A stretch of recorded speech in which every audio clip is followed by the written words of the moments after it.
si Juan Raha Filemon. Ang aking pangarap ay maging isang arkitekto. Ang isang arkitekto ay gumagawa ng disenyo ng mga gusali, kalsada, tulay, at paaralan. Ang isang arkitekto ay gumagamit ng plano, AutoCAD, caution tape, level bar, pull, push rule, T-square, triangle, drafting table, at color chart.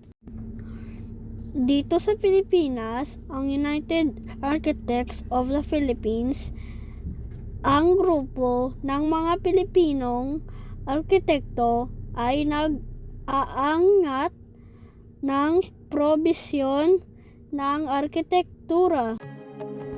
Ang pangarap ko ay gumawa ng disenyo na nagtataguyod ng kultura at tradisyon ng Pilipino.